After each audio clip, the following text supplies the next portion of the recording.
Calor. Mas aqui eu tô usando na poeira. Ah, tu gosta de carinho. Olha ali a bagunça. Olha, já virou patidão. Olha o que tu fez. Não entra.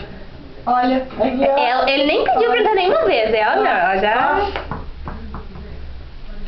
Ela tem que tirar tudo. Só põe uma coisinha aqui. Ai, mãe, eu vou te morder. Eu sei que não vai, mas eu tenho um Gordão. dali da fora. Ela Gordinho. Oi, sua maluca. Tudo bom? Oi. Oi, seu Rock Joca-Bola. Ei.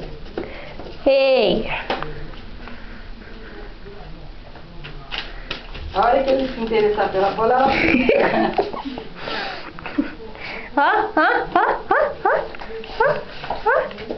Tá muito leve, cara, credo. Ah, mas agora ele já tá mais certo. Ah, Lelé. Rever. Não tem um pano aí? Cara. Pra botar em cima da água? Aí, ó, na tua cabeça. Eu lavei, nossa, esse pano. Ah, esse pano nem dá pra jogar fora. Não, mas eles vão usar mais ainda pra deixar. Lá no tanque tinha mais um. Ei!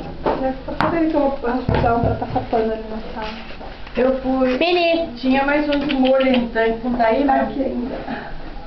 E o tapete lá da porta tava bem. Olha aí! Eu botei lá no sol pra secar. Tava aí também, porque tava tudo. Ah, mas você nem não tá tudo. Não, eu arranho. Não, mas pra andar no chão não, pra eles embatirem. Não, eu ia pegar pra passar no chão lá.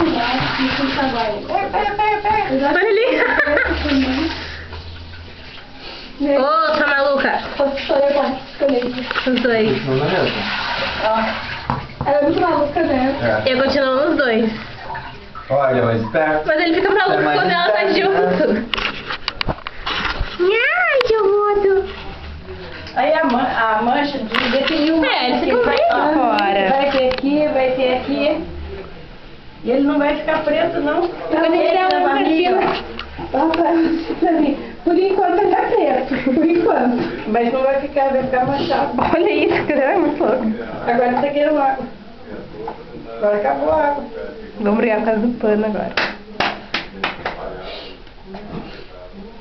Filhote não interessa se é de raça, se é virada, porque eles são muito legais, né? Esses aqui Olha ali. é mais fácil para criar do que o pingo. Porque esses têm mais imunidade, fica doente, não fica doente. Oi, gordo! Eles só Oi! precisam um pouquinho de comida e carinho. Mas tu viste os Schnauzer lá da Caçola? Eles eram muito lindos, né, mãe? Nossa, mas aquele é cachorro para ficar de colo, para ter uma pessoa só para Olha cuidar aí. deles.